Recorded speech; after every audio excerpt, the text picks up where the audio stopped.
Practically क्या वाकई में आपका पायरेट से कभी सामना हुआ है? स्किफ बोलते हैं उसको। सर आपने बरमूडा ट्रायंगल से ट्रैवल किया है? हाँ हाँ, किया हुआ है। तो सर जितनी उसके बारे में कहानियां हैं कि वहाँ से जहाज जाते हैं तो डूब जाते हैं, वो पता था कुछ नहीं होना, उसकी वजह क्या है बताऊं? जब कोई जहाज किसी दूसरे देश में जाता है हाँ जी। तो उस जगह का वीज़ा होता है क्या आप लोगों के पास? नहीं, ऐसा है कि तो जहाज पर कौन ऐसे दो बड़े नाम होते हैं कि ये जहाज का डिसीजन लेते हैं कि क्या करना है? देखिए, जहाँ तक डिपार्टमेंट का होता है मैं आपको सेग्रीगेट करके बता देता हूँ। मेनली 3 डिपार्टमेंट होते हैं। ओके। एक होता है, किस स्पीड पे चलता है जहाज? देखिए नॉर्मल स्पीड जो होती है ये ट्रेड पैटर्न के हिसाब से होती है। जो एक टैंकर होता है उसकी नॉर्मल स्पीड होती है अराउंड, जहाज जो पानी पर दिखता है वहां से कितना गहराई तक अंदर होता है? देखिए ऐसा होता है वो सब्जेक्ट टू लोड होता है। कई बार जहाज पे आग भी लग जाती है, इंजन रूम फायर, जनरेटर फट जाता है, बॉयलर फट जाता है। जहाज is like a 5 star hotel. आपको पानी की कोई कमी नहीं है, आपको बिजली की कोई कमी नहीं है, आपको एसी की कोई कमी नहीं है, आपको खाने पीने की कोई कमी नहीं। साथियों, हाल ही के टाइम में 3 जहाज जिन पर भारतीय क्रू थे, अमेरिकी हमले हुए, 3 भारतीय क्रू की मौत हुई। इसके बाद एक प्रश्न दिमाग में आने लगा कि आफ्टर ऑल जहाज ऑपरेट कैसे होता है? जहाज की फंक्शनिंग क्या है?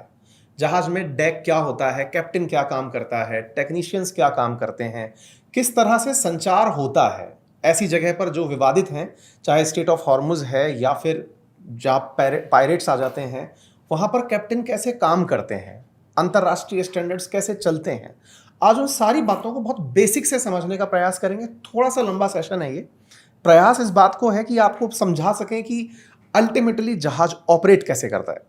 मैं पर्सनली कभी जहाज पर नहीं गया हूं अभी तक, तो मुझे भी नहीं पता है। तो आज आपके मन में जो संभावित प्रश्न है, मेरे अंदर जो संभावित प्रश्न अगर वो मैच कर जाएं तो फिर आपको ये सेशन बड़ा इंटरेस्टिंग लगने वाला है। क्योंकि आज मेरे साथ हैं कैप्टन पुनीत मल्होत्रा, जिन्होंने लगभग 30 से 40 साल, प्रिसाइजली वो 46 साल अगर मैं सही हूं, तो 46 साल जहाज पर रह करके जहाज को सेल किया है, ड्राइव किया जिसको कहते हैं, पायलट किया है।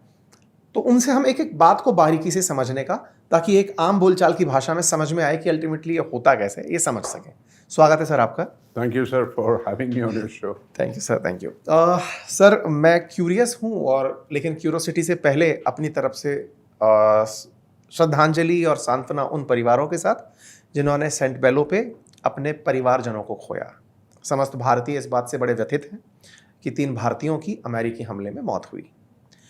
इसी क्रोनोलॉजी में आगे बढ़ते हुए मैं आपसे बहुत बेसिक सी बात पूछना चाहता हूं, जिसको आप अपने शब्दों में बयां करें कि अल्टीमेटली जब ये बोला जाता है क्रू इतना था, तो ये क्रू असल में कहाँ होता है? फिल्मों में देखा है कि इनके लिए कमरे भी होते हैं, सोने के लिए जगह भी होती हैं, फिल्मिंग मैंने खूब देखी है इन चीज़ों की। लेकिन अल्टीमेटली आप मुझे बहुत बेसिक से समझाते चलिए कि जहाज ऑपरेट कैसे होता है, किस स्पीड में चलता है। तो शुरू कहाँ से करें, आप ही बता दीजिए, और मुझे एक वो व्यक्ति मानकर बताइए कि इसे कुछ नहीं पता है। Sir again thanks again for having me on your show. सबसे पहले I also, like you, we all of us express the deepest condolences to the 3 mariners whose lives were lost and on MT Setabello, और recently एक और second officer है, उनकी भी life jeopardy भी आई थी, and he had also passed away for a lot of reasons।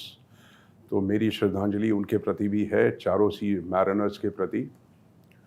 अब आते हैं इस क्वेश्चन पे। देखिए सर, आप अगर हायरार्की के हिसाब से पूछ रहे हैं तो मैं फिर इंडक्शन के हिसाब से बताऊं, आप या ऐसे बताइए कि एक जहाज जो Operate ऑयल लेके जाता है, मतलब ये किस किस तरह से कैटेगराइज किए जाते हैं कि ऑयल वाला जहाज है, मालवाहक जहाज है, और एक जो बहुत बेसिक सा प्रश्न है ना, पानी के ऊपर कितना जहाज है, पानी के नीचे कितना जहाज है, ये भी एक बड़ा मेरे दिमाग का क्यूरियस क्वेश्चन है। तो पहले यही बताइए सर, जहाज के टाइप्स क्या होते हैं जो मालवाहक होते हैं? देखिए जहाज़ के काफ़ी टाइप्स होते हैं, स्टार्टिंग विद ऑयल टैंकर्स। मैं हमेशा पूरे 40 साल राइट फ्रॉम माई कैडेटशिप से लेके एक कप्तान तक, जो मैं 23-24 साल एज कप्तान रहा, मैं हमेशा ऑयल और केमिकल टैंकर पे सेल किया हुआ हूँ। जहाँ टाइप्स की बात आती है, ऑयल होता है, केमिकल होता है, LPG टैंकर होता है, LNG टैंकर होता है, फिर आपका ड्राई कार्गो शिप होता है, फिर आपका कंटेनर शिप होता है, फिर आपका रोरो शिप होता है, रोल ऑन रोल ऑफ, फिर आपका क्या कहते हैं फिशरीज का एक अलग से जहाज होता है, which is also known as fishing factory. They are known as purse seiners, they catch the tuna fish and process. इस तरह के बहुत जहाज हैं, कार कैरियर्स होते हैं। तो जहाज, इनमें से सबसे बड़ा जहाज कौन सा हो सकता है? सबसे बड़ा जहाज देखिए अभी तक जो आ रहा है लेटेस्ट इज आपका कंटेनर जहाज। ओके, और ये कितने मतलब चौड़ाई और लंबाई के होते हैं? वो उसकी कंटेनर कैपेसिटी पे डिपेंड करता है कितने TEU वो कैरी करता है, बेसिकली टीयर्स के हिसाब से। और मेरे ख्याल से एवरग्रीन और CGMA और एक और कंपनी है जिनके सबसे बड़े कंटेनर जहाज है। ये एवरग्रीन वही है जिसका जहाज फंसा था सुएज कैनाल में? Suez canal. Oh okay. By the way उसकी मैंने कुछ इन्वेस्टिगेशन भी की थी एक टाइम पे। खैर, ओके। तो ये इसकी अगर आप लंबाई देखें तो होती है करीब 300 से 350 मीटर। हमारा जो टैंकर होता है उसमें भी यही होता है। हमारा जो सबसे बड़ा टैंकर होता है, वी कॉल इट ULCC और VLCC। ULCC means ultra large crude carrier, VLCC means very large crude carrier. तो इसकी भी लंबाई होती है करीब 350 मीटर के आसपास, और जो चौड़ाई होती है वो करीब समझ लीजिए 60, 62, 65 मीटर के करीब होती है।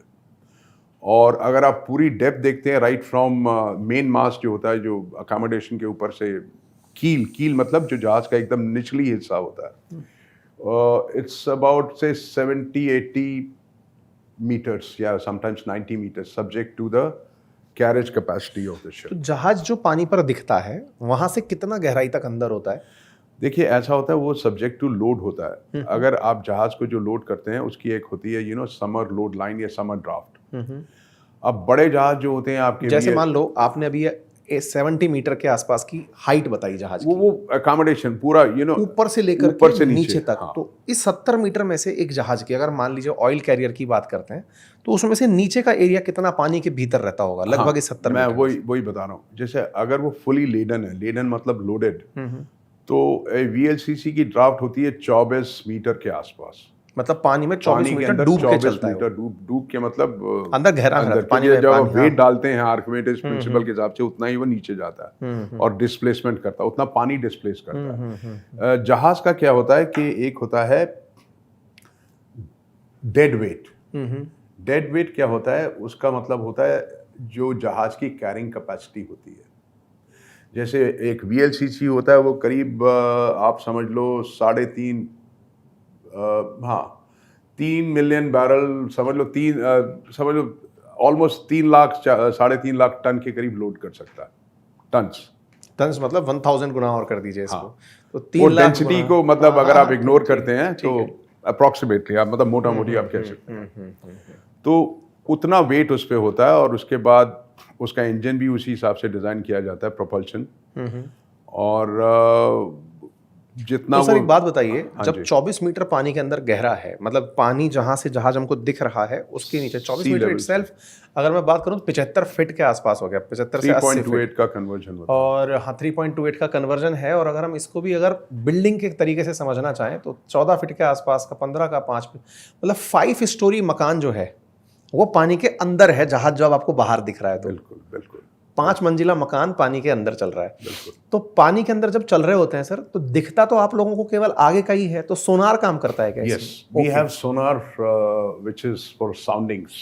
क्या होता है कि जैसे मैंने बताया आपको डीपेस्ट ड्राफ्ट के हिसाब से एक जहाज का, क्योंकि कम भी होती है ज्यादा भी होती है, अपन तो वो समझने के हिसाब से, क्योंकि बहुत से लोगों ने ना टाइटैनिक मूवी भी देखी हुई है, तो उससे भी लोगों के दिमाग में परसेप्शन तो है कि जहाज कैसा होता है। लेकिन जब पानी के भीतर है तो सोनार क्या पूरे टाइम चलता रहता है? एनीवे, एक बात मैं आप लोगों को यहाँ पर ऐड कर देना चाह रहा हूँ। हम लोग ना कुछ दिनों से एक कम्युनिटी पोस्ट के थ्रू यूट्यूब से आपसे एक सवाल पूछ रहे हैं कि क्या आपको बात करने में दिक्कत आती है, क्या आपको स्टेज पर खड़ा होने में दिक्कत आती है, आप अपनी बात ग्रुप में नहीं रख पाते, इंटरव्यूज में अपनी बातें नहीं रख पाते, communication skill, personality development, etiquettes, खाने के क्या हो, पहनने के क्या हो, कहाँ खड़े होना है, कैसे बात करनी है। और ये एक बहुत कॉमन प्रॉब्लम बनती चली जा रही है, क्योंकि जब हम बहुत सारे लोगों के इंटरव्यूज खुद ले रहे होते हैं तो हमें ये जानकारी होती है कि बहुत से लोग अपनी बातें जानते हुए भी नहीं रख पा रहे होते हैं। अगर आप भी ऐसी कोई प्रॉब्लम फेस कर रहे हैं, आपको चाहिए कि हम उसमें आपकी कोई मदद करें या फिर कोई ऐसा स्ट्रक्चर्ड तरीके से आपके साथ प्लानिंग साझा करें, तो आप नीचे इस वीडियो के कमेंट बॉक्स में हमने लिंक पिन किया हुआ है गूगल फॉर्म का, उसे फिल कर दीजिए।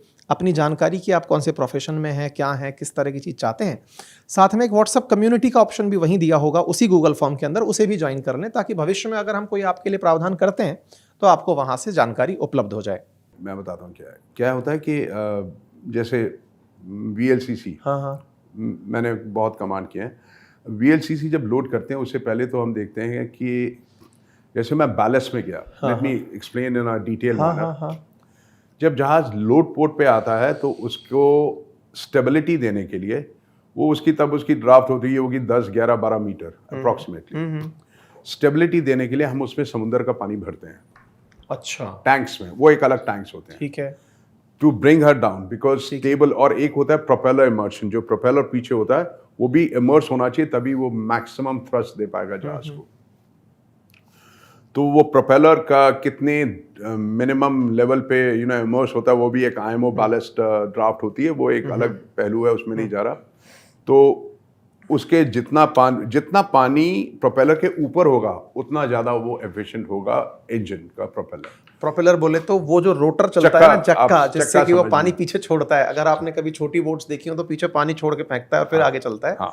तो अब वो पानी में डूबेगा तो ज्यादा पानी काटेगा आसान तरीके से। Exactly. तो before coming to the load port, the vessel is always in ballast, unless she was partly loaded. तो मैं एक खाली जहाज की बात कर रहा हूँ कि भाई मैं एक पोर्ट पे गया, वहाँ मैंने पूरा कार्गो डिस्चार्ज कर दिया, मेरे को दूसरे पोर्ट में जाना है। तो while हम डिस्चार्ज कर रहे होते हैं cargo, simultaneously we are taking water also. Okay वो बैलेस्ट टैंक डेजिग्नेटेड होते हैं, उसको बोलते हैं SBT, सेग्रीगेटेड बैलेस्ट टैंक्स। तो एक तरीके से माल उतर रहा है और उसी बीच में पानी भर रहे हैं समुद्र से निकाल के। क्योंकि वो स्टेबिलिटी के लिए जरूरी है। हाँ जरूरी है, नहीं तो ऊपर वजन ज्यादा हो गया, नीचे हल्का रह गया तो पलटी मार जाएगा। हाँ, तो उसको बोलते हैं जो शिप स्टेबिलिटी GM लेवल होती है उसकी, ठीक है।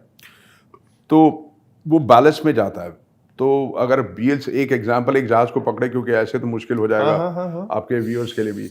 एक अगर VLCC लेते हैं तो उसकी 10-12 मीटर के करीब ड्राफ्ट होती है, उस पर उसका मतलब सेफ्टी स्टैंडर्ड के हिसाब से उतना होता है। वो होती है IMO ballast condition, international maritime organisation safe ballast condition, उस पर ही डालना होता है। फिर होते हैं जहाज पे स्ट्रेसेस। अब जैसे आप एक लकड़ी लें और ये जहाज समझ लीजिए, ये पानी के अंदर तो है, लेकिन मैंने फर्ज करो आगे पानी ज्यादा डाल दिया, पीछे कम डाल दिया, तो क्या होगा? फिर आगे हो जाएगा। नहीं, ऐसे टूटने, the stability, the stresses, they are known as bending moments. और एक होता है शेयर फोर्सेस। शेयर फोर्सेस होता है जो पानी से मिलता है, यानी आप समझ सकते हैं कि एक चीज को अगर आप पानी में डालते हैं उस पर वाटर प्रेशर एक्सर्ट होता पड़ता है। ठीक बात है। ठीक है, तो that is known as shear forces. तो शेयर फोर्सेस, बेंडिंग मोमेंट सब ध्यान रखना पड़ता है, जिसके लिए हमारे पास कंप्यूटराइज्ड लुडिकेटर्स होते हैं। हमने लिख दिया कि, या कई आजकल क्या हो गया कि ऑनलाइन होता है, जैसे पानी भर रहा है वो लुडिकेटर अपने आप को अपडेट कर रहा है कि भाई इतना हो गया, इतना स्ट्रेस हो गया, इतना BM हो गया, इतना आपकी ड्राफ्ट हो गई और इतना आपके परमिसिबल स्ट्रेसेस है, और आप कितना और पानी भर सकते हैं नहीं, to have a safe departure balance condition. एक गाजी करके मूवी, गाजी अटैक करके मूवी है, अगर मैं सही हूं तो शायद बच्चों ने भी देखी होगी। उसमें क्या है कि पनडुब्बी के बारे में बताते हैं। पनडुब्बी को जब पानी में डुबोते हैं सबमरीन को, देखिए ना। हाँ, तो वो गाजी वाले में वो वाली प्रेशर वाली बात को आप जो बता रहे हैं, क्योंकि जितना गहराई में जाएगा पानी का प्रेशर उसकी सरफेस पर उतना पड़ता है। देखिए ऐसा है कि अंकित जी, अगर आप सबमरीन्स की बात करते हो तो हर एक सबमरीन का एक डेजिग्नेटेड डेप्थ होती है, कि इतने मीटर से नीचे इतने मीटर से नीचे नहीं जा सकती, क्योंकि उसका जब हल कंस्ट्रक्टेड होता है ना, it is normally tested for that it can withstand so much of water pressure. उसके नीचे अगर आप जाते हैं तो it may collapse because of the excess of water pressure. तो यही जब जहाज पानी के नीचे मतलब दबा रहे हैं वजन से, तो उस पे भी प्रेशर आता है। प्रेशर आता है। It is designed, the hull is designed and strengthened. hull जो मैं बता रहा हूँ आपकी बेसिक लैंग्वेज में, जो उसकी शेल होती है, उसके अंदर फ्रेमिंग भी होती है, लॉन्जिट्यूडनल ट्रांसवर्स फ्रेमिंग, और 50 तरह की फ्रेमिंग होती है, प्लेट फ्लोट्स वगैरह होते हैं, to toughen up the ship. तो सर जहाज में जब समुद्र का पानी भरते हैं तो ऐसे में तो उसके अंदर सॉल्ट वाटर है ये। हाँ जी। तो सॉल्ट वाटर से इरोड भी होती होगी जहाज की बॉडी? नहीं, उसमें क्या होता है, कोटिंग होती है। वैसे ओके, कोटिंग होती है, वो एपॉक्सी कोटिंग, एक स्पेशलाइज्ड मरीन पेंट आता है, उससे उसकी कोटिंग होती है जब जहाज नुकसान ना करे वो, मतलब वो उसको करोड़ नहीं करता, और उसकी लाइफ होती है 10 साल, 8 साल, 10 साल, डिपेंड्स। और फिर कोटिंग को बदलते लेकिन आपको एक बात जान के थोड़ी ज्यादा हैरत होगी, जो हिस्सा पानी में डूबा होता है उसमें करोजन कम होती है। जो हिस्सा पानी और हवा में होता है, बिकॉज ऑफ ऑक्सीजन, कोरोजन जो है ना, उसके लिए पानी के साथ ऑक्सीजन का होना जरूरी बिल्कुल। होता है। हाँ, तो जो डूबा हुआ है उसमें ये नहीं कह रहा कि करोजन नहीं हाँ, होती है बिकॉज ऑफ अब्रेजन। जब जहाज चलता है ना तो उसका ऐसे है वी वो। शेप बाव होती है, एक बल्बस बाव होती है, एक फाइन बाव होती है। तो जब चलता है वो अब्रेजन करता है पेंट को, तो वहां भी होती है। लेकिन सबसे ज्यादा करोजन वहां होती है जब आपके ड्राफ्ट मार्क्स के पास, जो मैंने ड्राफ्ट बताई, हाँ। 24 मीटर या 12 मीटर, उसके आसपास या उसके बीच में ज्यादा करोजन होती है, क्योंकि पानी और ऑक्सीजन दोनों मिलते हैं वहां पे। और वो Fe उस पे ज्यादा करोजन करता है और पेंट ज्यादा खराब रप्चर वहीं पे होता है। ठीक है, तो एज ए कैप्टन, अच्छा अब ये थोड़ा सा हायरार्की बताइए कि जहाज जब चलाते हैं तो जहाज में कौन से ऐसे मेजर डिपार्टमेंट होते हैं जो हायरार्की में, जैसे मैं आपको एडमिनिस्ट्रेशन की भाषा में बोलूं तो कहा जाता है पुलिस एंड प्रशासन, ये दो मिलकर के एक डिस्ट्रिक्ट को रन कर रहे होते हैं। तो पुलिस के अंदर पुलिस के एसपी हैं, अगर जिले की हम बात कर रहे हैं, यूपी की भाषा में एसएसपी हैं, और दूसरी तरफ जिलाधीश महोदय कलेक्टर हैं। तो जहाज पर कौन ऐसे दो बड़े नाम होते हैं कि ये जहाज का डिसीजन लेते हैं कि क्या करना है? देखिए, जहां तक डिपार्टमेंट का होता है मैं आपको सेग्रीगेट करके बता देता हूँ। मेनली 3 डिपार्टमेंट होते हैं। ओके। एक होता है डेक, ओके। एक होता है इंजन, और एक होता है केटरिंग। अच्छा। डेक होता है जिसका कप्तान से हायरार्की होती है, captain, chief officer, second officer, third officer और additional third officer subject to the requirement. ठीक है। ये सब इनका काम होता है नेविगेशन, मतलब जैसे हाँ जैसे जो फर्स्ट वॉच स्टार्ट होती है, मिडनाइट वॉच 12 से 4 की होती है रात की। वहां पे सेकंड मेट नेविगेट करता है इंटरनेशनल स्टैंडर्ड के हिसाब से। 4 से 8 होती है चीफ ऑफिसर की जॉब, और 8 से 12 होती है थर्ड ऑफिसर की जॉब। वो इस हिसाब से ही किया है कि जो सेकंड मेट की जॉब होती है, सेकंड ऑफिसर की जॉब होती है, उसको एक डॉग वॉच भी कहा जाता है, क्योंकि वो एक ऐसा टाइम होता है कि बंदे को नींद वहां ज्यादा आती है, तो इसको डॉग वॉच के नाम से किया जाता है। एक पुराने टाइम पे क्या था कि ग्रीक्स जो थे, जब वो रखते थे तो वो सेकंड ऑफिसर अपने साथ कुत्ता रखता था ब्रिज पे। वो इसलिए कि वो कोई लाइट देखता था ना तो वो भौंकता था, नींद तो सेकंड ऑफिसर उठ जाता था, अच्छा जहाज है रडार पे भाई, टेक अ सेफ एक्शन। अब ये मैं पहले एक डिपार्टमेंट का खत्म कर लूं। जो कप्तान होता है, he is overall in charge, overall for everything, whole ship is under his command. Okay. अब my self being captain, okay, मेरे पास chief officer, second officer, third officer सब हैं, इनकी वॉच डेलिनिएटेड है। मैं इनको जहाज ऐसे नहीं दूंगा when until such time the vessel is in open waters, not in critical waters. Any port arrival, departure, traversing through critical waters or critical passage like Singapore Straits होगी, John D. Fuca, Canada में होगी, इस तरह की 50 होगी। There I come and take on, I take charge. The second mate, third mate, whosoever जिसकी watch होती है, they just support me as a bridge team manager. दूसरा होती है, अब डेक में ये एक हो गया, और अभी मैंने डेक के ऑफिसर्स की बात की है। फिर होता है क्रू। क्रू में सबसे ऊपर होता है, जो क्रू का हेड होता है उसको बोलते हैं बोसन।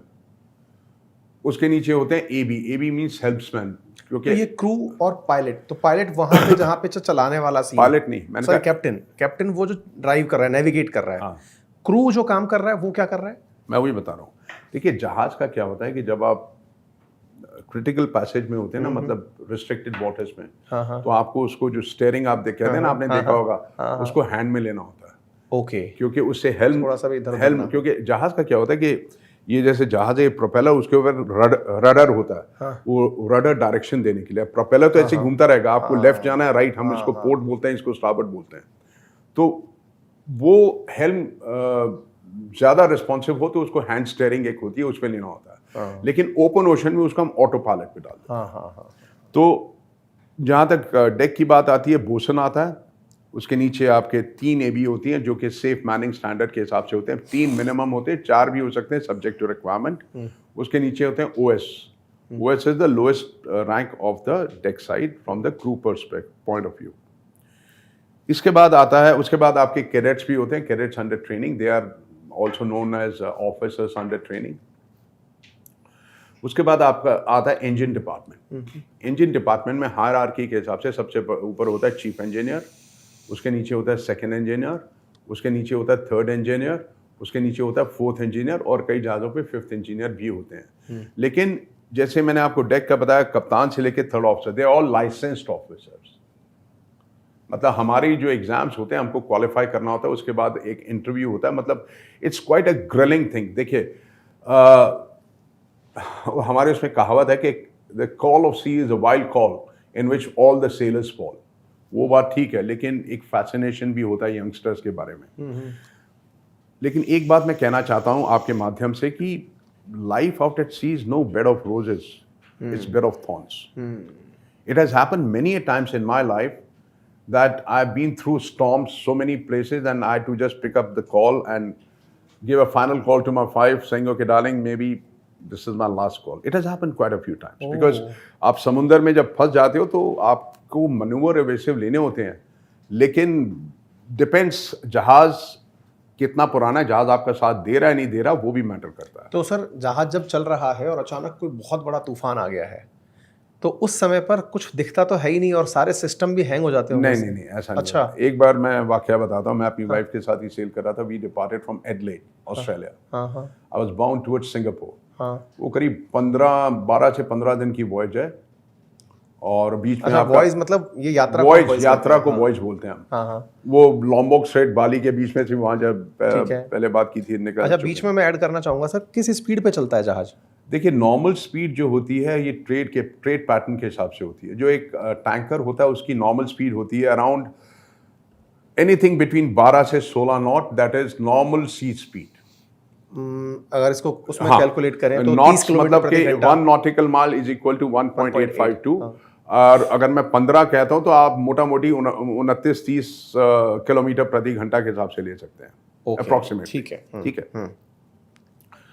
जो कंटेनर होता है उसकी स्पीड होती है बिकॉज उसका ट्रेडिंग पैटर्न ऐसा होता है। जी। देखिए, अगर हम लोड करते हैं ऑयल 3.5 लाख टन या जितना भी है लोड करते हैं, हमारा ऑयल बल्क में जा रहा है। तो हमारे को पता है ये बल्क में इतना तेल पहुंचाना है। लेकिन container ships also known as liner ships, उनका जो स्केड्यूल होता है वो होता है कि आज जैसे 15 तारीख है यहाँ से निकले और 20 तारीख तक सिंगापुर पहुंचना और इतने बजे उनका स्केड्यूल होता है। अच्छा। तो उनकी स्पीड होती है अराउंड 25 से 30 नॉट। तो आप समझ लो अराउंड 40-45 किलोमीटर या 50 के आसपास, ठीक बात है, प्रति घंटा। और इसी हिसाब से जैसे नेवल शिप्स होते हैं उनकी 40 नॉट्स तक होती है because they are in war zone, उनको जरूरत ज्यादा होती है। उनके गैस टर्बाइन इंजन होते हैं, हमारे मरीन डीजल इंजन होते हैं। तो काफी वेरिएबल्स हैं, जरूरत अलग अलग है, मतलब जरूरत के हिसाब से ट्रेडिंग पैटर्न, जरूरत और किस पर्पस के लिए जहाज को बनाया वो सब उस पर निर्भर करता है। आपका दूसरा क्या? तो तूफान आ गया। हाँ, तो आप बता रहे थे ऑस्ट्रेलिया से आप निकले। हाँ। मैं ऑस्ट्रेलिया से हम लोग निकले और एडलेड से, और एक I was bound towards Singapore. Australian Bight एक आती है बीच में और वहाँ पे अचानक द वेदर बिकेम रफ, और उस एरिया में बहुत रफ होता है because it's southern part. Normal जहाज की स्पीड होती है बिल्कुल ऑस्ट्रेलिया के दक्षिण में है, दक्षिण में, बिल्कुल अंटार्कटिका वाली साइड में। नहीं अंटार्कटिका तो दूर है, ये आपका न्यूजीलैंड वाला एक बैस स्ट्रेट आती है। न्यूजीलैंड और ऑस्ट्रेलिया के बीच में बैस स्ट्रेट आती है। उसके बाद ऑस्ट्रेलियन बाइट आती है। We were bound from Adelaide due west and then we had to go northwest towards Singapore, etc. Sir वो पाथ की जगह पैसिफिक ओशन पाथ क्यों नहीं लिया? मतलब ये नहीं वो रूट ही ऐसा है। रूट ही ऐसा होता है। ठीक है। वो ऐसा है कि देखो ऑस्ट्रेलिया एक बहुत बड़ा कॉन्टिनेंट के हिसाब से है। वो रूट हम चूज करते हैं कौन सा शॉर्टेस्ट रूट है, ठीक है, एंड फ्यूल इकोनॉमिकल। ठीक है। तो मेरी ये स्थिति हो गई थी कि I was doing 12-13 not something and the weather became horrendously adverse, और मेरे जहाज की फुल स्पीड पे इंजन स्पीड आ गई थी 3-4 नॉट, यानी इतना तेज। और जहाज जब जाता है तो ऐसे डुबकी जाती है, ऐसे अंदर और फिर बाहर, मतलब पूरा पानी ऊपर आता है। मतलब you are submerged into the sea and then you come up, but then there's nothing much to worry because every vessel is designed in such a manner that she has sufficient amount of buoyancy, which we call reserve buoyancy, even laden stages also. वो Archimedes principal के हिसाब से जो हम जानते हैं, तो उसमें नहीं होती। हाँ, ये होती है कि एज ऑफ द वेसल कितनी है। अगर बहुत पुराना है, जैसे हम कहते हैं ना गाड़ी हो गई यार, उसकी सर्विस का टाइम आ गया, तो उसी हिसाब से हमारा होता है हर 2.5 साल में एक सर्वे होता है, और उसके बाद होती है ड्राई डॉकिंग। ड्राई डॉकिंग क्या होती है? उसमें क्या होता है, जहाज को डॉक में ले जाते हैं और उसको ड्राई उस पर चढ़ा देते हैं, फिर उसका पूरा रिपेयर, जो समझ लो आप गराज में ले जाते हैं, तो उसका सारा रिपेयर वर्क सब कुछ उससे होता है।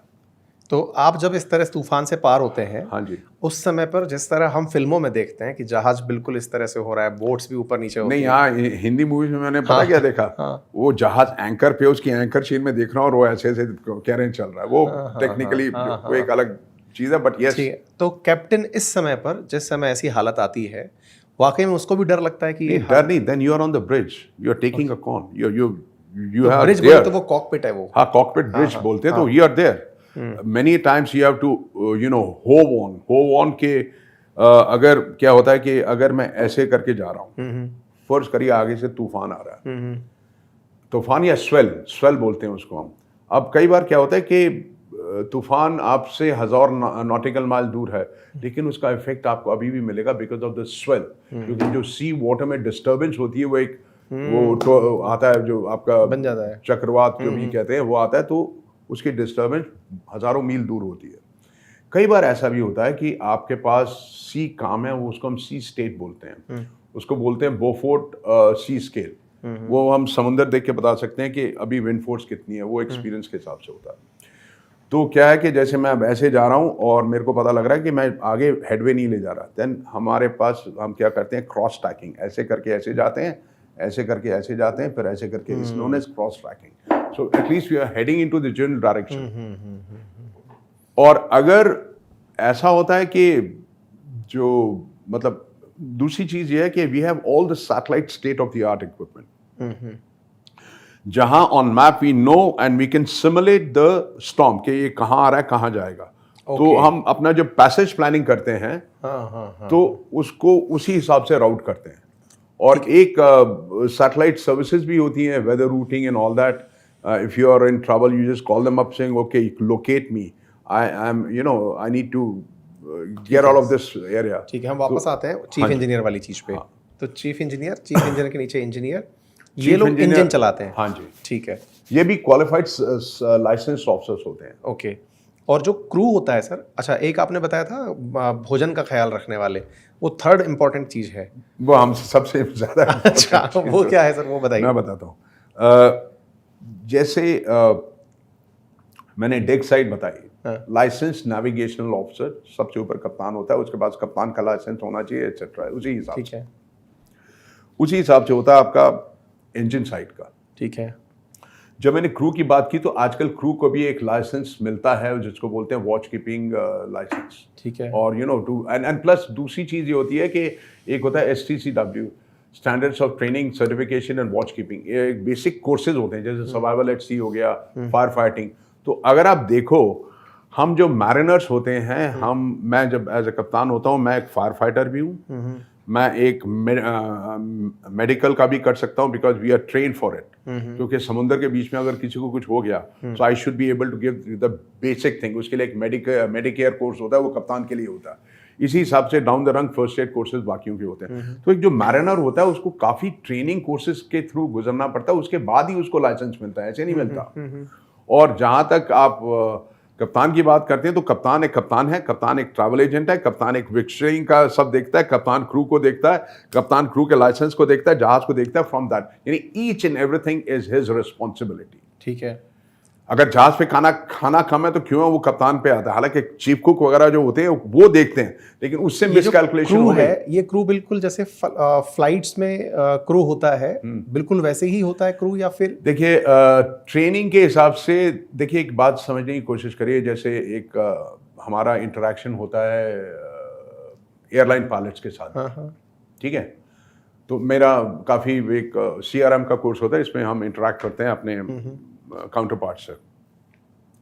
तो जब हम बैठे थे एक बार किसी कोर्सेज में, तो वो कमांडर ऑफ द एयरक्राफ्ट से, captain we do this So I said, Captain, tell me, he was a German guy, कि भैया हम तो आपसे ज़्यादा एफिशिएंट है, बताना चाह रहे थे। मैंने कहा एक बात सुनो कैप्टन साहब, tell me one thing, how many hours is the longest flight you do? He says, oh well, I do 11 to 12 hours.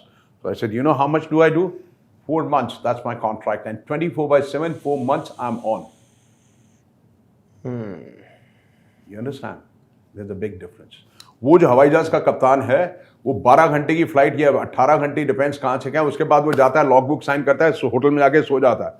हम लोग नहीं सोते, ऐसे सोते हैं मतलब कि आंख खोल के सोनी पड़ती है। क्योंकि कॉल जहाज को एक झटका लगता है तो उछल जाते हैं कि यार क्या हुआ।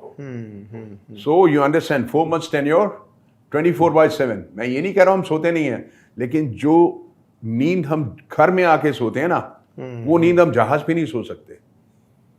ये बात है। समझ गया सर। जैसे ये बात बिल्कुल आपने सही कही। कभी डिस्ट्रेस सिचुएशन आती है, हाँ जी। तो कई रातें ऐसी होती होंगी जब नींद नहीं ले पाते होंगे।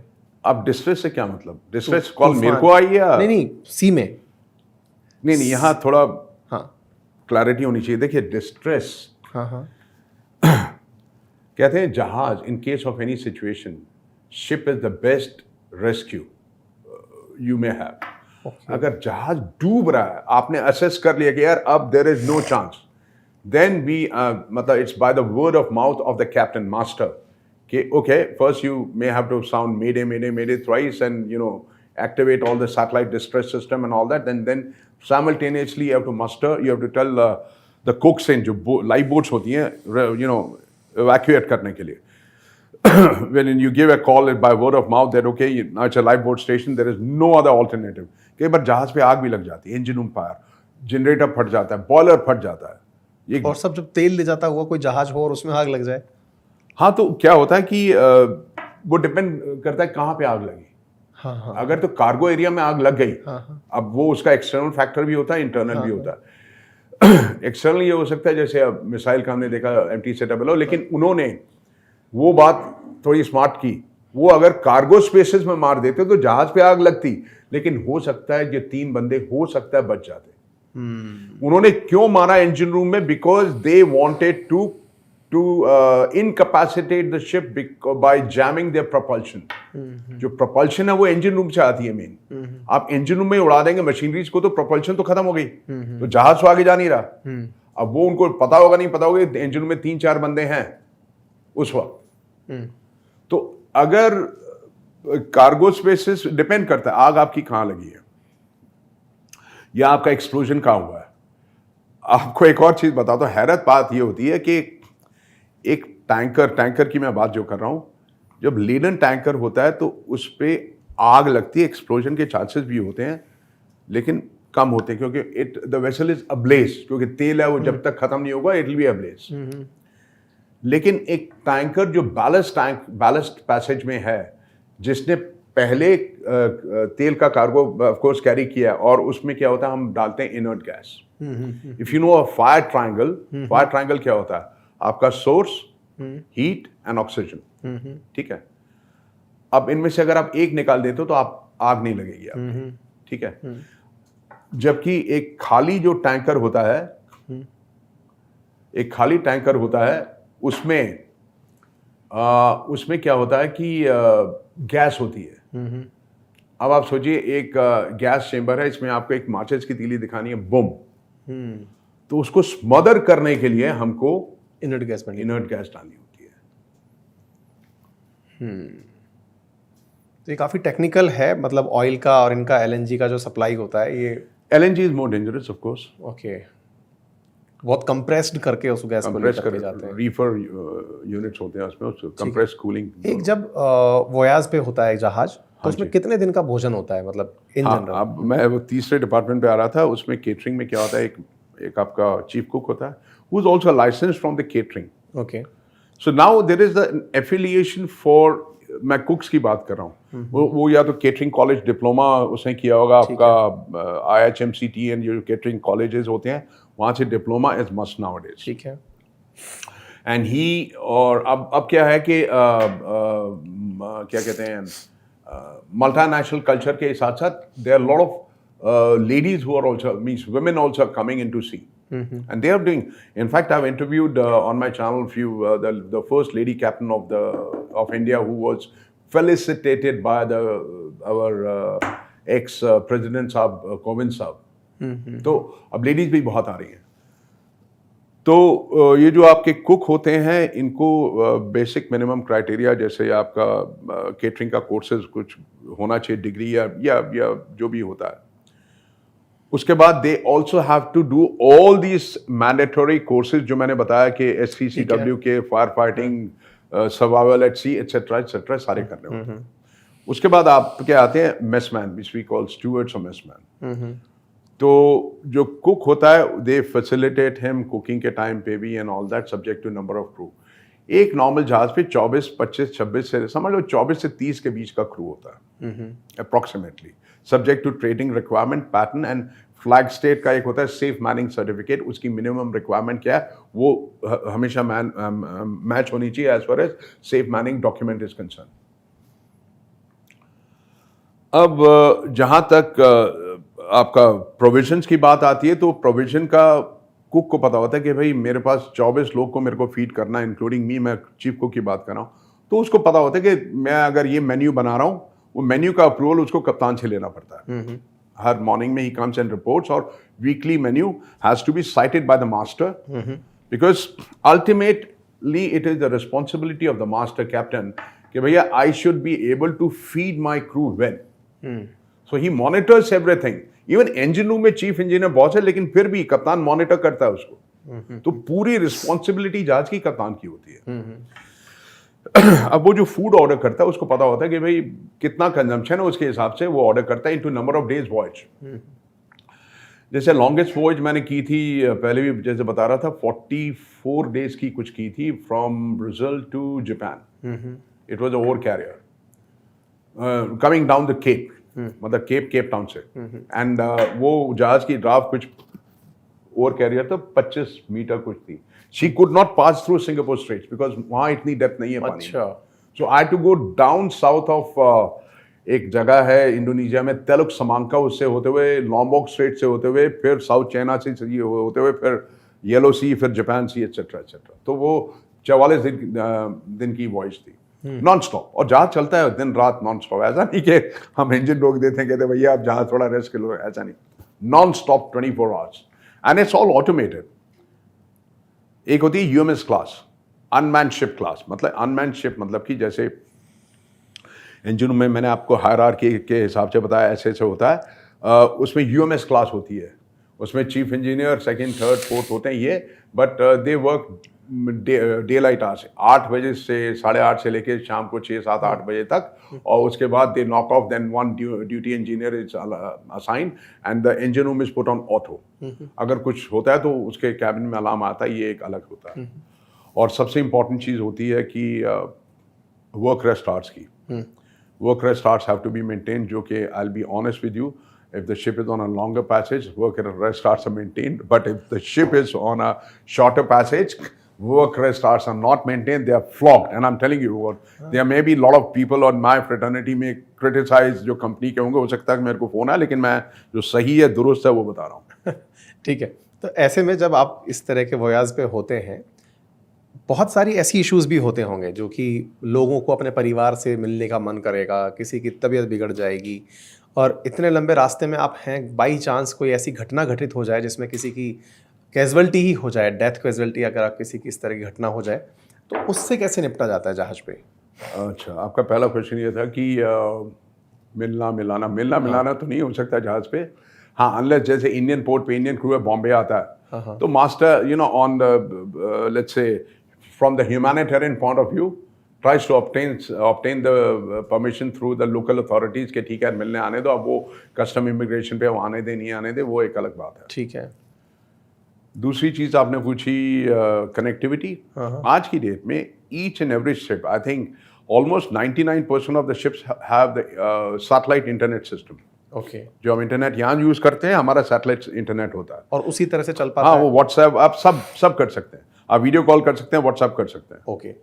अगर मान लीजिए कोई कैजुअल्टी उन लोगों के परिवार में हो जाए, तो वो लोग कैसे पहुंच पाएंगे? वो ये होता है कि देखिए, अगर उनके परिवार में कोई कैजुअल्टी हो जाए, तो अगर मेरे पास ऐसा आता है, जो कि आए भी हैं काफ़ी मुद्दे इस तरह के, तो एक बात तो है कि उससे पता लग जाता है उसकी माता जी या पिताजी या भाई बहन जो जिसको ज़रूरत है, तकलीफ है, वो किसी के साथ तो है ना।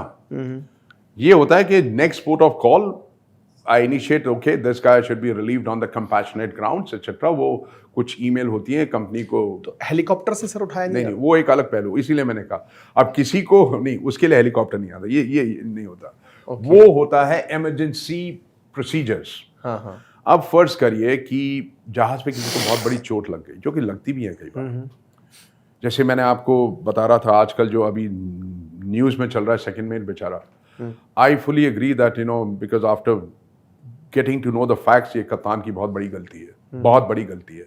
वो बेचारा सेकंड में जब मर रहा था, why he was not immediately evacuated by the satellite, so I definitely I am not with this captain. उसका बहुत ही गलत डिसीजन था।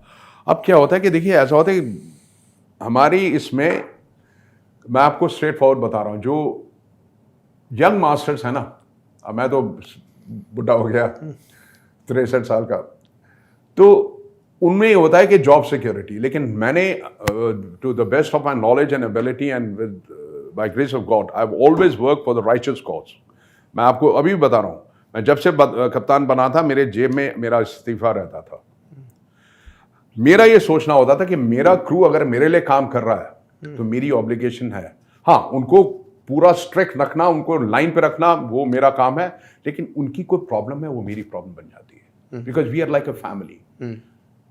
ठीक है, मैं 4 महीने सेल करता हूं, वो क्रू 6 से 9 महीने सेल करता है, तो उनकी जो जरूरत होती है वो मेरी जरूरत बढ़ जाती है। तो it's like a father and son, उस तरह का रिलेशन, जहां पता है कि गलती करो तो बाप मरेगा। हेलीकॉप्टर आता है, अब अगर उसकी फैमिली में कोई प्रॉब्लम हो गई, उसके लिए I don't have legitimate legal grounds to call for a helicopter for paramedic evacuation, but yes if he is injured I have authority and by the law, exercising my master's overriding authority, I can take the ship to the next port, closest port of refuge, and try to initiate the helicopter rescue, जो कि किया है 5-6 बार किया है मैंने। उसमें cost होती है, but then that is covered by the insurance, that's not my problem. क्योंकि जो चार्टर है, चार्टर होता है जिसने कार्गो स्टैक किया। आपको एक चीज सुन के थोड़ा हैरत हो जाएगी, जहाज की जो कॉस्ट होती है मिलियंस ऑफ डॉलर्स में होती है, लेकिन कार्गो की कॉस्ट उससे 4-5 गुना ज्यादा होती है। तो आप समझ लो, एक सिंपल एग्जांपल में एक ट्रक है, उसकी कॉस्ट कितना, 1-2 करोड़ होगी, मैं नहीं 20-50 लाख रुपए की, 50 लाख, लेकिन उसमें जो सामान है वो 50 करोड़ का है, तो क्या होगा? अब अगर ट्रक खराब हो जाता है और वो जिसने लोड किया है ट्रक पे सामान, जिसका सामान है, वो जो ट्रक के ओनर है उसको गाली देता है, कहेगा ठीक है यार मेरा तो खराब हो गया, तू बता, तो then he will pull in. तो ये एक इंश्योरेंस का मुद्दा होता है, वो मैं अगर जाऊंगा तो उसके लिए अलग सेशन करना पड़ेगा, उसके लिए जनरल एवरेज वगैरह काफी। ओशियन करंट्स जब चलती हैं, हाँ जी, तो जहाज को चलने में फायदा होता है। सब्जेक्टिव डिपेंड करता है, आपको वो सपोर्ट आपको पीछे धक्का दे रही है, आगे से आ रही है। तो रूट्स जब आप सेलेक्ट करते हैं, हाँ, तो करंट्स को ध्यान में रख के करते हैं, हाँ, या फिर ओशन रूटिंग के हिसाब से जाते हैं हम, लेकिन ये नहीं है कि हर वक्त आपको फेवरेबल मिलेगी, जरूरी नहीं है। ठीक है, और उसमें क्या होता है कि जो करंट्स होती हैं वो कुछ पार्ट ऑफ ओशन में स्ट्रांग होती हैं, और ज्यादा स्ट्रांग करंट्स होती हैं इंटरनल कोस्टल वाटर्स में। वो एक हाइड्रोडायनामिकल एस्पेक्ट है, मैंने कुछ किताब भी लिखी है उसके बारे में, and I train mariners on regular basis. ठीक है, जब कोई जहाज किसी दूसरे देश में जाता है, हाँ जी, तो उस जगह का वीजा होता है क्या आप लोगों के पास? नहीं, ऐसा है कि हमारे पास जैसे आप पासपोर्ट होता है वो तो होता है हमारे ठीक पास, है, एक होता है CDC, okay, continuous discharge certificate. ठीक है, तो अगर, हाँ वो एक अलग बात है, मैं फ्लाई करके जहाज ज्वाइन करने जा रहा हूं तो मेरे पास वीजा होना जरूरी है। ठीक है, लेकिन अगर my ship is calling any port, और I don't need a visa, I need CDC which is given to each and every mariner all around the world, continuous discharge certificate, वो एक मैरिनर की पहचान होती है, तो वो जरूरी है। और एक सीमेंस आइडेंटिफिकेशन भी होता है, वो भी आप कार्ड जरूरी हो गया। ये 2-3 चीजें मैंडेटरी हैं, तो आप कहीं भी जा सकते हैं। तो जिस देश में आप उतरते हैं उस देश के अंदर घूम के भी आ सकते हैं, मतलब 1 दिन का हॉल्ट है, 2 दिन का हॉल्ट है? Depends, yes. उसमें क्या होता है कि आजकल we have actually a code name ISPS, international ship security and port security code करके है, 2006 में आया था। उसमें क्या है कि आपको इस बात को सुन के हैरत होगा कि बॉम्बे जैसे पोर्ट में we call MARSEC level it means maritime security level. MARSEC level 2 या 3 होती है। वहाँ कहीं हम लोग ही खुद अपने बॉम्बे पोर्ट में किनारे नहीं जा सकते। would subject to security restrictions. Okay But yes, under normal circumstances, you can. जैसे मैं बिन कासिम भी गया हूँ पाकिस्तान पोर्ट पे, वहाँ तो हम इंडियंस आर नॉट अलाउड। वो एक अलग बात है, वो एक एनिमी नेशन है इसलिए। बट यस, अगर वहाँ जाना पड़ता है, ऑर्डर्स होते हैं, वॉयज के ऑर्डर्स होते हैं, चार्टर देता है कि yes you have to go and load और discharge in so and so port, I can not refuse, I have to go because that's what is the professionalism of a mariner accounts to. ठीक है। जब आपका ये जो cabin है, जिसको अपन ने क्या शब्द दिया था? कैबिन ही बोलते हैं। नहीं, जिसमें जैसे कॉकपिट होता है उसको दूसरा शब्द ब्रिज सबसे ऊपर होता है। ब्रिज सबसे ऊपर होता है। जिस ब्रिज में कैप्टन खड़ा होकर के जहाज को देखता है वही होता है ना ब्रिज? हाँ, ठीक है। उसमें आपके रडार, सब electronic gadgets, instrument, satellite gadget, state of the art equipment होता है। ठीक है, तो उससे कैसे पता चलता है दूसरे जहाज को कि दूसरा जहाज सामने से आ रहा है? हाँ, वो क्या है कि एक there is an equipment name AIS, automatic identification system, okay, which electronically interfaces with all the watercrafts. Watercraft if I say is better, and the ports. अगर मैं अभी बॉम्बे पोर्ट के आगे से निकल रहा हूँ तो मेरा IAS उसको पता लग सकता है कि मेरे जहाज का नाम क्या है, मैं कहाँ जा रहा हूँ, और अच्छा जो डिटेल्स होती हैं सारी, मेरा कॉल साइन, ऑटो फीड है उसमें से, वो रिफ्लेक्ट होता रहता है। या it has a designated frequency, so it transmits, it's a transceiver. Okay, It's a transceiver when I say, समझ गया। it transmits and receives. समझ गया। ठीक है, तो एक ऑटो फीड डेटा है जो आसपास जितने भी जहाज, पोर्ट्स और जो भी उसको रिसीव कर सकते हैं उन तक जाएगा। हाँ, जिसमें डिटेलिंग होगी कि जहाज कहाँ से कहाँ जा रहा है, बिल्कुल, कौन बिल्कुल। लोग बैठे हैं, माल कौन सा है, किस देश से शुरू हुआ है, किस देश तक जाएगा, ये सारी डिटेल्स उसके अंदर होती हैं। सर, जब पायरेट्स आसपास जहाज के पहुंचते हैं, Pirates. हाँ, अच्छा। क्या कभी आपका सामना हुआ है? हाँ, मैं बहुत बार निकल चुका हूँ, जो आजकल टॉक ऑफ द टाउन भी बनी है आपकी, बाबल मंडप स्ट्रेट्स। हाँ हाँ, तो वो एक नैरो पैसेज है which leads, when you talk about east bound, leads through Gulf of Aden and into Arabian Sea, ऊपर it leads towards the Red Sea and the Suez Canal. लेकिन वो जो बॉटल नेक है वो बहुत ही नैरो है। जैसे स्ट्रेट्स ऑफ हॉर्मुज अराउंड 40 और किलोमीटर चौड़ी होगी, है अप्रॉक्सीमेटली। तो ये जो है ये उसके आधे से भी कम है, 17-18 kilometre wide, which is not much. क्योंकि एक चीज का कोई हैरत होगी कि अगर जैसे हम गाड़ी मोड़ते हैं ना कि यार चल और कुछ नहीं, यू टर्न लेना है, तो ये ऐसे करके यू टर्न ले लिया, लेकिन एक जहाज को मोड़ने के लिए आपको कुछ किलोमीटर चाहिए होते हैं। तो जहां तक ये बात आती है आपके पायरेट्स की, तो सोमालियन पायरेट्स है, सोमालिया के लुटेरे। और उसके नॉर्थ में हुतीज बैठे हैं। खैर वो तो अभी हम सब्जेक्ट पे बात नहीं कर रहे। तो क्या है कि जैसे फर्ज करिए मैं सिंगापुर से लोड करके आ रहा हूँ, मेरे को वाया सुएज टू यूरोप जाना है। तो क्या होते हैं कि arm guards are station at various location which are actually govern by UKMTO। Okay, UKMTO एक ऑर्गेनाइजेशन है जो यूके में बैठती है, वो सब एलोकेट करती है। अच्छा, सबके लिए करती है, खुद के पूरे लिए? जहाज, इट्स अ पेड सर्विस। अच्छा, it's a paid service, security service है वो एक तरह से। Paid security service, because they have a standard that guards का ये बेसिक मिनिमम रिक्वायरमेंट होना चाहिए, एक्स आर्मी, एक्स कमांडो, ये सब होता है। अच्छा, तो वो एक तरह से गार्ड सर्विस देते हैं आपके जहाज के लिए? हाँ, तो हम वो गार्ड पिकअप करते हैं। नॉर्मली अगर मैं वेस्ट बाउंड हूँ कमिंग फ्रॉम सिंगापुर, तो मैं नॉर्मली गॉल करके एक जगह श्रीलंका का, मैं वहां से पिकअप करता हूँ 4 या 5, उनमें एक टीम लीडर होता है, वो पिकअप करते हैं। वो जहाज पे आ जाते हैं आपके? डेक पे आ जाते हैं? डेक पे नहीं, उनके लिए मतलब रहते हैं जैसे हम रहते हैं। अच्छा, देखिए जहाज,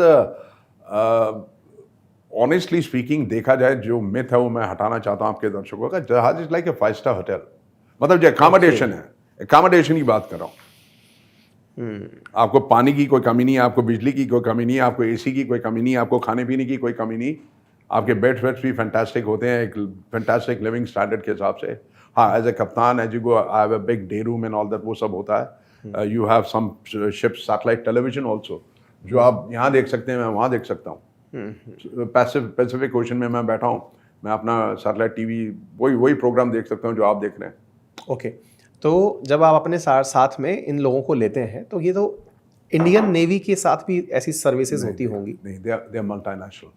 ओके, देखिए ये जो होते हैं, ये they are appointed and selected और whatever the criteria is by the, ठीक है, एक प्राइवेट सर्विस हो गई, प्राइवेट सर्विस, और जहाज ने उस सर्विस को यूज कर उसमें लिया। इंडियंस भी होता है। आप कम हाँ, अक्रॉस समझ इंडियन गया। Commandos also ex BSF, who have retired from the services.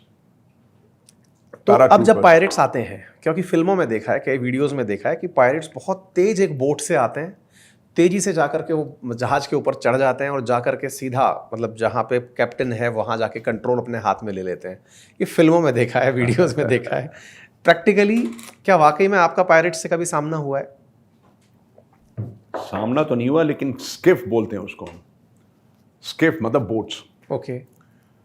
यहाँ पे मैं बताना चाहूँगा that ROE, the rules of engagements have change since the time of Italian marine, जो केरला में हुआ था वाकया। हाँ हाँ। उससे पहले क्या होता था, जो आर्म गार्ड आता था, उनका एक टीम लीडर होता है, वो मेरे साथ बैठ के मीटिंग करता है और we decide all the procedures, और जहाज़ की साइड्स पे बार्ब वायर लगाई जाती है, डमी भी खड़े किए जाते हैं with a gun just deterrence के लिए, लेकिन गार्ड्स असली में होते हैं। और गार्ड्स ब्रिज विंग्स, जो ब्रिज बताया उसके विंग्स पे होते हैं विद द स्टेशन स्नाइपर, जो भी कुछ कह लो। तो ये इटालियन मरीन सिनारियो होने से पहले क्या हुआ था कि the rules of engagement were different.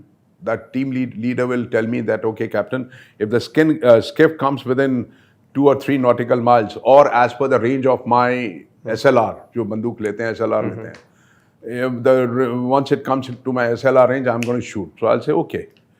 वो रडार पे पूरी पिक्चर आ जाती है और रडार को हम ट्यून कर लेते हैं। लेकिन जब से इटालियन मरीन का हुआ, 3 इटालियन मरीन को रखा गया था यहाँ, जो भी कुछ है हमको पता है। उसके बाद उन्होंने कुछ मछुआरों को गोली मार दी, गलती से मार दी या जो भी था। उसके बाद internationally the rules of engagements have change. Now when the arm guard comes to me, we have meeting, he will say captain I can only shoot him once. ही क्या होता है कि वो जब जहाज जा रहा होता है, उनकी फास्ट रेस्क्यू बोट होती है, एक हुक करके लैडर लाते हैं, उसको बंदर की तरह चढ़ जाते हैं। तो उसका जो रूल्स ऑफ एंगेजमेंट आज की डेट में है कि वो लैडर पर चढ़ने देगा उसको, लेकिन जैसे उसने पैर डेक पे रखा तब शूट करेगा। वो मेरे लिए लेट हो सकता है, वो मेरे लिए डेंजरस भी हो सकता है कि अगर मैं ऑयल टैंकर, केमिकल टैंकर पे हूँ, वो बुलेट मिस फायर हुआ और मेरे जहाज के अंदर गड्ढा कर दिया जहां एक्सप्लोजिव मटेरियल है, तो दैट इज माय कॉल। और I tell him that okay, I will not wait for him to step on board. Moment skiff comes within so many yards, shoot him. तो वो मेरा डिसीजन है। तो इसका मतलब आपके ऊपर जिम्मेदारी आएगी कि आपने परमिशन दी। बिल्कुल बिल्कुल। और वो देनी भी पड़ेगी। अब वो बंदा इतनी फास्ट रेस्क्यू बोट से आ रहा है, मैं बानक से देख रहा हूँ, वो भी बानक से देख रहा है कि यार इसके पास बंदूकें हैं, तो मेरे को हेलो करने तो आ नहीं रहा यार। तो मैं तो उसको बोल देता, भैया जब स्किफ मेरे से 500-600 यार्ड दूर है, तेरी बंदूक की रेंज है, उड़ा दे। सर जैसे कई बार ना कोस्ट गार्ड्स जैसे इंडिया के पास कोस्ट गार्ड है, तो ये किस तरह से हेल्प करते हैं फिर? मतलब अगर आप कभी ऐसी क्षेत्र में फंस गए और आपने अभी डिस्ट्रेस कॉल दे दिया कि हमको इस तरह से पायरेट्स ने घेर लिया है, क्या ऐसा कभी हो सकता है? देखिए, वो अब आप इंडियन कोस्ट को सोमालियन कोस्ट से कंपेयर नहीं करिए, ओके ठीक है।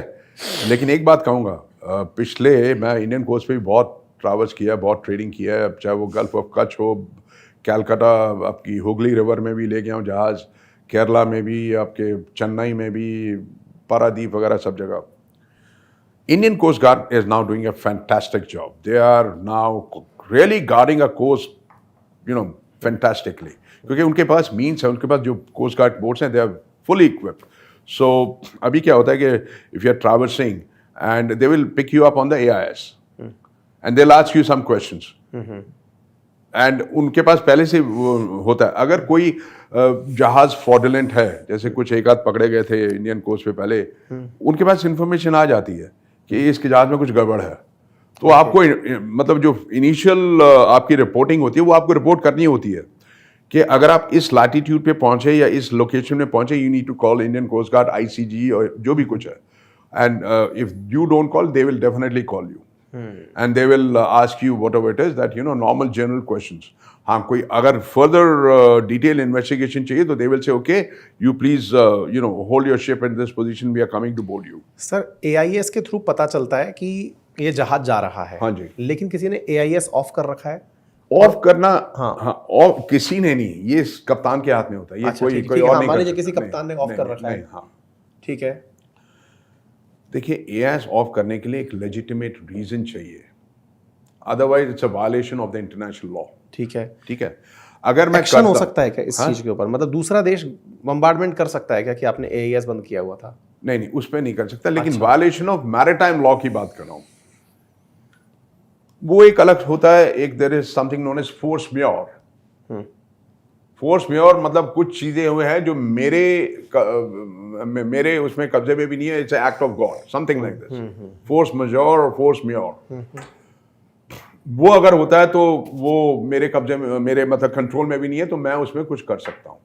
उसमें मैं कह सकता हूँ हाँ यार मैंने इसलिए ऑफ किया। अब मैं जब स्टार्ट किया था sea career, cadetship and what you call third mate वगैरह था, तब हम ट्रेड करते थे जब ईरान इराक वॉर होता था।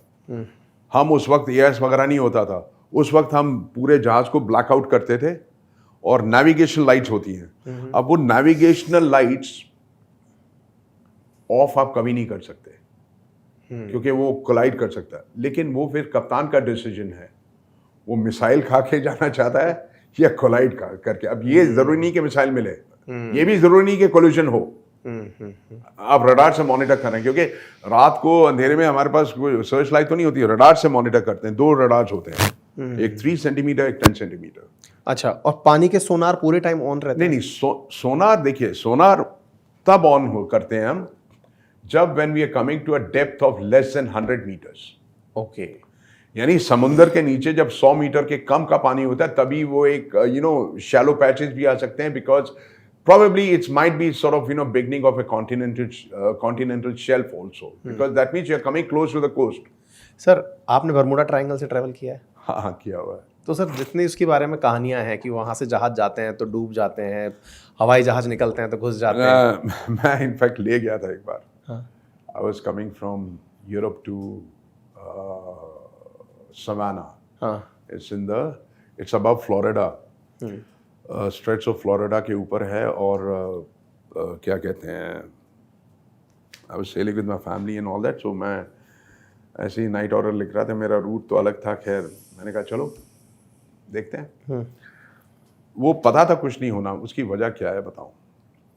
जब कोलंबस, वास्को ड गामा हुआ करते थे तो इन दिनों they did not have any of the equipment except for magnetic compass. Magnetic compass we know, we have seen कि उसको वो डिफ्लेक्ट कर जाएगा। वो मैग्नेटिक जो रेड और ग्रीन कलर का वो मैग्नेट होता था। We also know that the earth's magnetic field, the hot pole is north, cold pole is south. It emanates from the northern pole and goes and terminates at the southern pole. अब क्या होता है कि अगर आप, अच्छा वहाँ पे एक और चीज़ है, मैग्नेटिक अनोमली।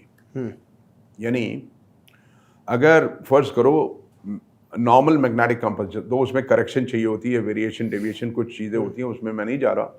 फर्ज करो आपका मैग्नेटिक कंपास अभी ऐसे दिखा रहा है 000 नॉर्थ, हालांकि उसमें करेक्शन चाहिए क्योंकि उसको करेक्ट करना पड़ता है। वो क्या होता है कि जहाज बना होता है स्टील का, steel after certain time and engine भी चलता है, वाइब्रेशन क्रिएट्स मैग्नेटिक फील्ड, तो वो सही नहीं दिखाएगा। लेकिन अगर नॉर्मल कंडीशन में वो मेरे को दिखा रहा है 000 नॉर्थ, ये है, और Bermuda triangle has magnetic anomaly. वहां पे वो मेरे को दिखाएगा 030 पे मेरा ट्रू नॉर्थ है, यानी ये नहीं ये है। हालांकि इस पे भी मेरे को करेक्शन करनी है, तो वो ये दिखाएगा, तो मैं वैसे उधर निकल लोगे। वो सबसे बड़ी प्रॉब्लम है। प्लस शोल्स हैं वहां, रीफ्स हैं, और उसी एरिया के पास मैग्नेटिक अनोमली ज्यादा, तो जितनी जहाज अग्राउंड हुए वो वहीं 000 के बदले 030 पे जाके अग्राउंड हो गए। लेकिन अब जो है, और ये तो 50-60 साल, हाँ 50-60 साल से हमारे पास है gyro. The gyro, which has a gyroscopic motor, relatively it is rotating at the speed of Earth. So it aligns the north of the gyro with the true north of the Earth. 1-8 degree ऊपर नीचे होता है, उसके लिए हम correct, there is a procedure. अभी exact पता होता है आपको कि यही नॉर्थ है और यही दिशा है। हाँ, यही पहले नॉर्थ ईस्ट, मतलब हाँ, मतलब समझ के पता, एक तरह से वो वाली बात है कि दिशा भटकने वाली बात है। हाँ हाँ, पहले दिशा भटक जाया करते थे क्योंकि मैग्नेटिक एनोमली थी वहां पे, और अब चूंकि पूरी तरह से वेल मॉनिटर्ड हैं चीजें, तो अब जहाज आसानी से निकल भी पाते हैं। तो बहुत सारे क्यूरियस क्वेश्चंस मैंने आपसे पूछे और आपने बहुत पेशेंस के साथ जवाब दिए। नहीं, thank you so much sir. और मैं उम्मीद करता हूँ कि मैंने जो क्वेश्चन पूछे हैं इनमें मैक्सिमम क्वेश्चन कवर कर लिए हैं, लेकिन जिज्ञासा का कोई अंत तो है नहीं। हाँ जी, हाँ तो मैं सुनने वालों से कहूँगा कि अगर उनको कुछ और सवाल पूछने हैं वो कमेंट बॉक्स में लिखें, फिर कभी नेक्स्ट टाइम सर से मुलाकात करेंगे। फिलहाल के लिए इतना ही। Thank you so much sir.